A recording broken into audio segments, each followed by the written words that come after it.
And again, it is my great pleasure to be part of this conference. During the summer, with several friends, I was surprised and pleasantly surprised to learn that there is such big movement in Moldova about fintech, and definitely talking about robo-advising would give me a unique opportunity actually to discuss about that. So you already know. There is no need for me to tell you who I am. Thank you very much for the introduction.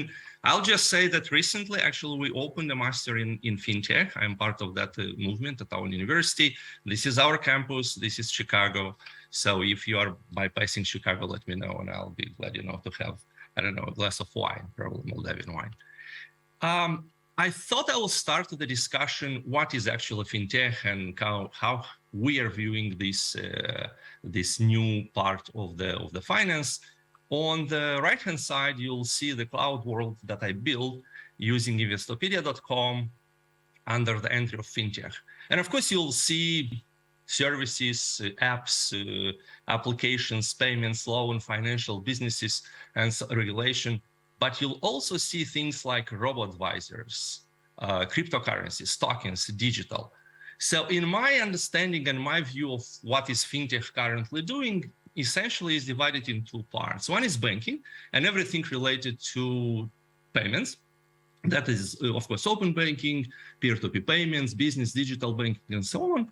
But then there is second part, the counterpart, which I call it finance, which is more rooted into the modern technologies that appear in finance, that is blockchain and cryptocurrencies. And when I say blockchain and cryptocurrencies, of course, it's not about Bitcoin, but about the idea itself of making an open ledger. You'll have algorithmic trading.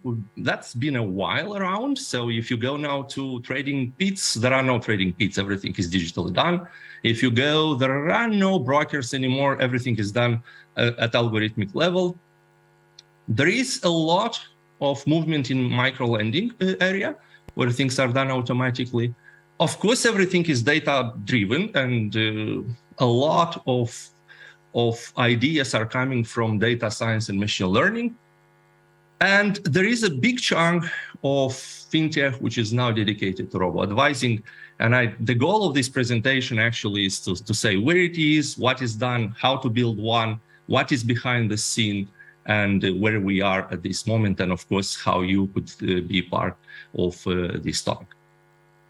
So robo-advising in the nutshell is quite simple to present. That is essentially a replacement of the traditional in-person advising that's been around, for hundreds of years, where an individual comes and seeks financial advice, except that now it is done as a digital platform that provides financial advice or typically wealth management service, but it's based on mathematical algorithms and artificial intelligence, and with no human interaction.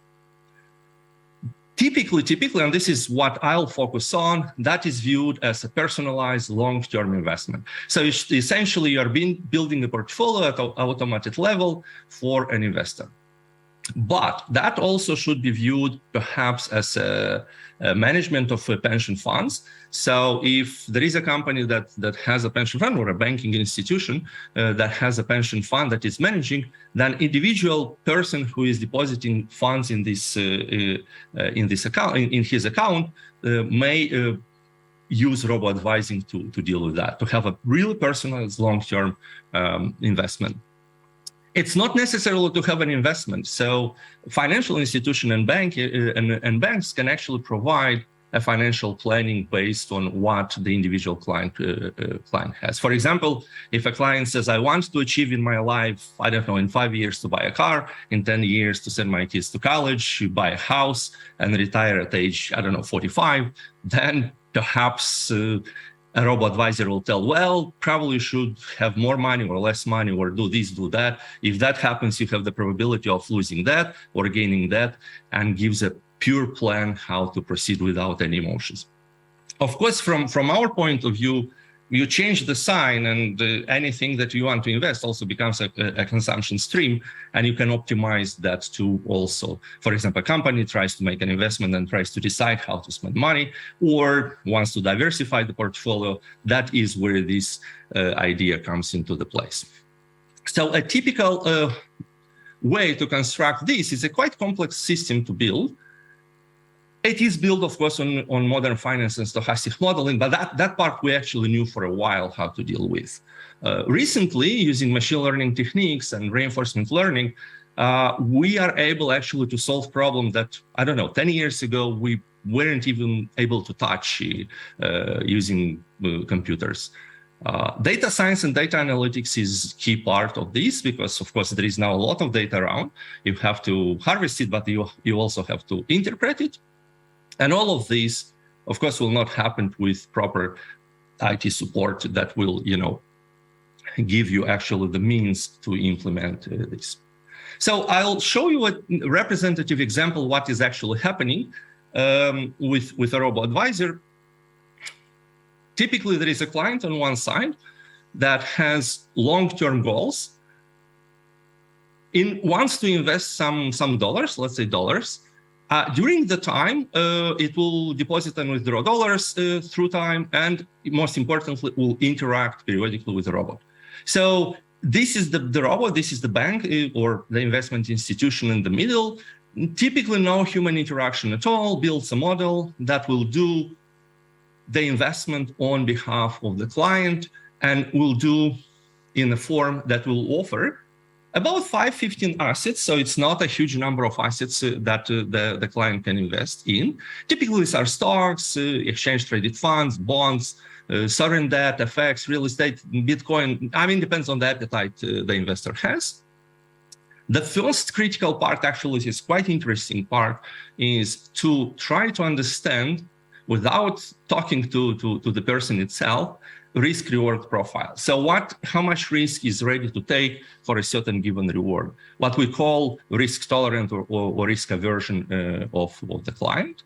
Then based on that, on this risk profile, the point is next to build and maintain an optimal portfolio for a small fee. So this optimal portfolio, I want to emphasize that it's not just, well, do this and wait.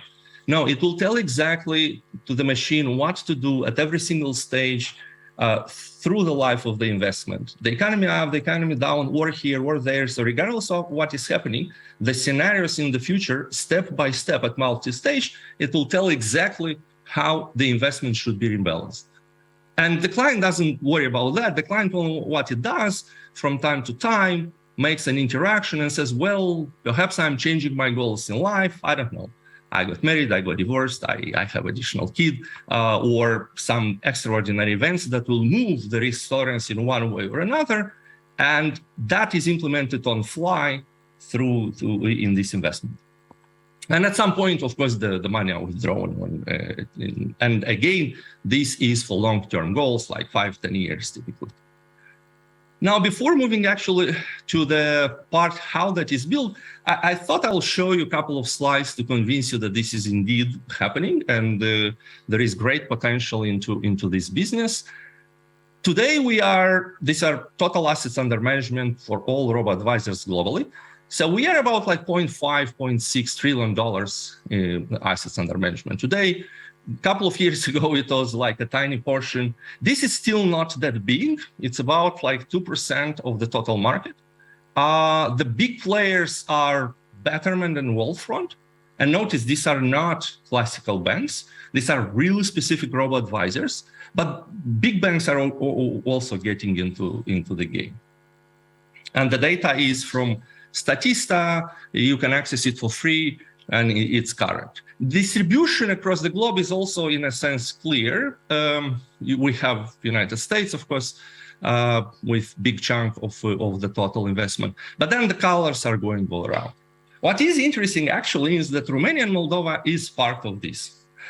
This number is not clear how they computed, but I believe they're correct. And as you can see, there is developments in the area of robo-advising in Moldova, and as I said, the perspective is really, really good. The chart that tells the whole story, why actually we are talking about this and why we are spending time investigating and doing a lot of research, is the assets under management per one user in United States. is about 5K. That is tiny comparative to what would be the classical way to invest or to have an advisor in a typical regular bank. So if you would like to have even a small discussion with a traditional, I don't know, JP Morgan Chase, you have an account with them and you want to have a financial advising or what to do with your money, without 100K in your account, you cannot even talk to them. And actually, when you do and you talk to them, for 100K, they will just say hi and probably tell you 2 simple sentences, do this, do that. In comparison to that, robo-advisors, you can open an account with just $1,000 in US. So this is a 100 times fold difference. The fee, it's 10 times different. So a traditional advisor will charge you approximately 2-3% of the notional, and here is like 0.2, 0.15%.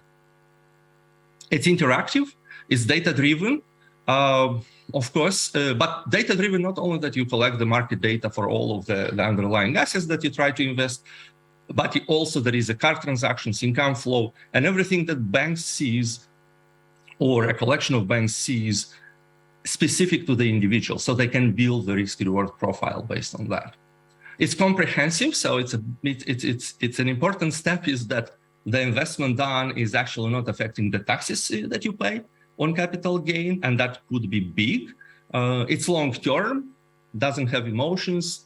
It is robust because there are no human errors, and is computational, of course, intensive and theoretically sound.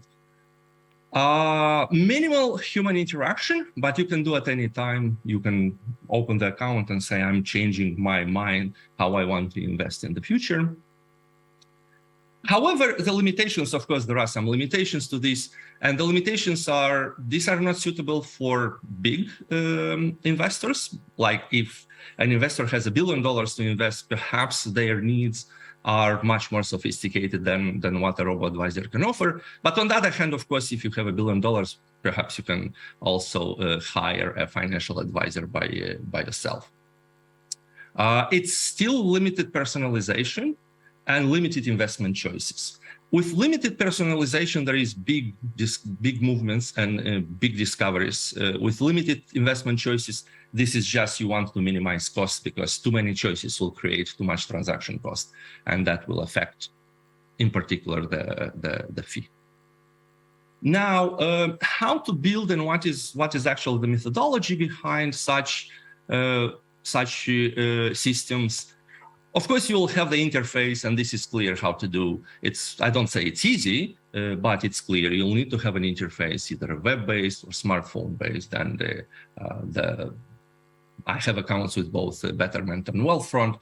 They're quite good. So, and now we know how to do that. Of course, you will have back-end processing part that will gather data, process it, buy, sell the assets using broker's API. So this is actually quite delicate because, of course, if you are in the States, it's easy to buy and sell assets, and any broker will have a decent API.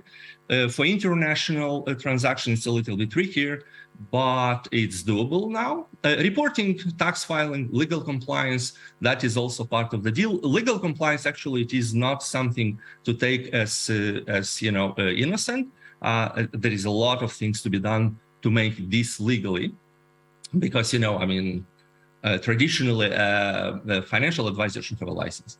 Actually, you cannot advise, at least in the United States, you cannot give any financial advice without having a license to do that. But there is a way to go over this.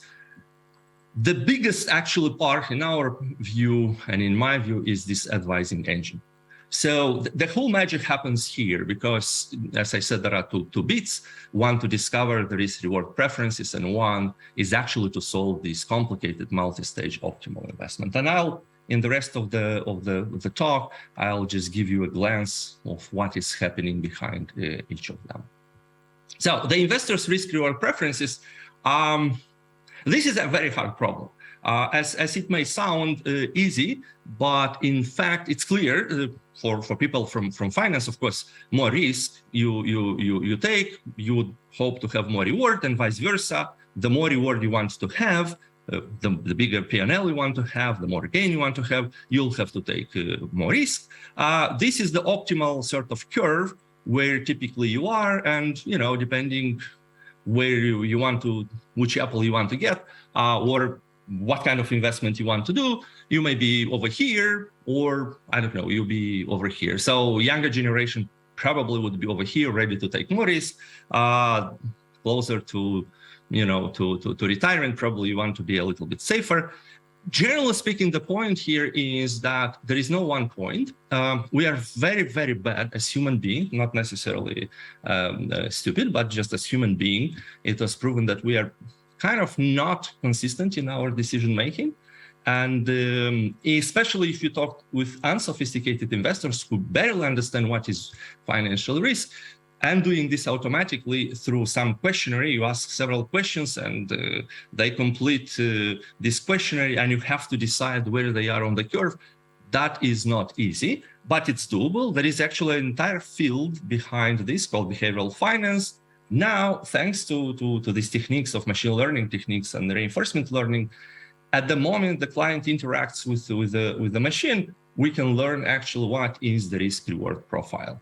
And of course, I'm simplifying everything, and each of these bullet points, I can talk for hours, but that's the general idea of how things are done. The optimal investment, that's big. It requires resources, but some parts we now actually know how to do. So it's based on stochastic model. And what are the hard parts that you want to do? So once you know what more or less the investor wants to do, in a sense, what is the goal and what is the perception of the risk, then you try to build the model. One thing that you have to face, and we know that, is that, of course, all models are wrong, but some of them are useful. And then to deal with this nation uncertainty, it should be dynamic. One thing that typical advisors cannot do. And by dynamic, I mean, we know how to solve, and we look at the entire problem globally for the next 10 years, and we try to solve it at once, rather than myopically step by step. The algorithm to be built should be scalable, and there is no, need for this audience, I'm sure, to explain what does it mean a scalable problem, and that essentially tells you why the fee is so small, 10 times smaller, because you can do it for millions of clients. And this is now possible because of deep reinforcement learning methodology. So the first part, building the stochastic model, actually that sounds complicated, and it is probably complicated, but we know very well how to do so. We've been teaching our master students in, 10 years ago already how to price, how to hedge, and how to build this path that describe all the movements of the market in, for the next 10 years, that we know. The optimization problem itself, and I couldn't resist as a mathematician to write a formula, but I'll explain what's happening here. So what we do, we build a tree of future events, and we try to find a decision to make at each single point in the future. And depending which point will happen, because one of these points will happen at each stage, we know what to do. So what we try to do, we try to find the policy or how to rebalance things and try to maximize what? Average reward. So we want to have largest reward, and minus, which means smallest risk, compensated for the risk. Finding the policy such that this happens is precisely what is a stochastic control problem. And actually, we do this every single day in our life. We solve many stochastic problems immediately, how to cross the street or how to drive the car. And then there is this minimum that takes about model uncertainty. So you'd say, okay, among all of these models, I want to look the worst case scenario that will happen. Perhaps I have to take into account the information, the market information I have up to today. This is this bit. So take into account the entire information I have about what happens in the world today. I'm trying to maximize my reward and minimize my risk. And perhaps also take into account the risk appetite of the client. it sounds kind of clear. It's hard to solve, but as I said, thanks to these new developments in machine learning techniques, this is now doable. These cards here are pretty much explaining the problem. So you try to drive a car and control it and know what to do and adapt to the information, namely adapt what happens around you at, I don't know, at the fastest speed, which means the highest reward.